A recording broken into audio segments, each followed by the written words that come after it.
recent survey of the price of personal information on the black market said that your social security number is worth about $3. Your credit card number is worth about $80. And your bank account information is worth about $1,000. Wesley, do you even have $1,000 in your bank account? Because otherwise, the world may never know. That'd be uneconomical. What's up, everyone? In case you haven't watched the other episodes, my name is Indra. And I'm Wesley. And this is our show, What's Up? You get the bag and fumble it. You get the bag and fumble it. I get the bag and flip it and tumble it. Straight off the lot. Today, we're gonna find out what's up with cybersecurity. Like, I don't think I can check the news without seeing another story about some company being hacked. Like, UnderArmor just had a data breach, Orbitz just got hacked.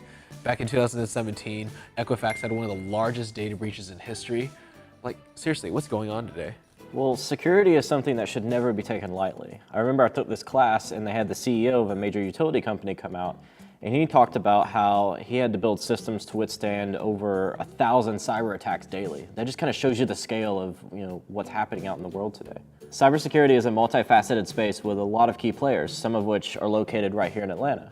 But before we go speak to some of them, we should form a base understanding about what cybersecurity is in the first place. I like to think about cybersecurity through the lens of a couple of things. What's at risk, what avenues a hacker could take to access it, and what current systems are built to thwart off an attack. Let's talk about what could be at risk. Companies protect all sorts of personal data and are controllers for a lot of important systems. For data, this is your personal information, such as your social security number, your address, like your phone number, your email address, stuff like that could be used to identify you. These companies also keep deep logs about how you interact with their products. This includes your transaction history, your post history, and your interests, and these are all held on the company servers. So we know that hackers can enter through bugs, unsecured ports, and whatnot, but what about through other less technical means, such as social engineering? It turns out that there's a company in Tech Square that solves that exact problem. It's called Pindrop. Pindrop serves as a second level of security for call centers. When a person calls in, they're able to match the person's voice to the device that they're expected to be using as a means to authenticate the call. This prevents the caller from social engineering or coercing the agent into giving out account information if the caller is not the correct person. So you guys work with call centers and stuff like that on securing those calls, or like how does that work? Yeah. So for example, if you call your bank, the traditional way of actually authenticating a caller would be knowledge-based authentication questions. And so this would be things like, what's your social security number, what's your mother's maiden name? But the kind of the problem with that today is, due to all the data breaches that we've had, a lot of fraudsters can actually get around and have that information on the user that they're trying to defraud. And so what we do at Pindrop, right? We actually use other techniques, such as their actual voice of the caller, the actual phone print or the actual type of device that's being used by the caller, the behavior of the caller. And we use those techniques to both then authenticate that it is the real user that's calling the call center, as well as detect for fraudsters trying to commit fraud on the bank. That was Pindrop's head of research, Terry Nelms. He's also working on research on secure dialogue with IoT devices like your Amazon Echo, your Google Home, or your Apple HomePod. One last thing you have to understand about cybersecurity is that it's not all about the occasional overt, flashy data breaches. Cybersecurity is a constant battle, and attacks and breaches happen all the time. This is especially true in online advertising. To understand more, we met with the CEO of DevCon, an advertising technology security company that aims to stop digital ad fraud.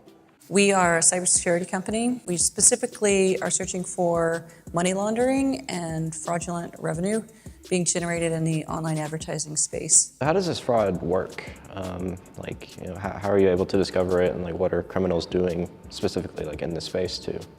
A good example of something that we do commonly is find tags that were injected nefariously onto a publisher site and that are discreetly siphoning off money. So it's kind of like skimming pennies.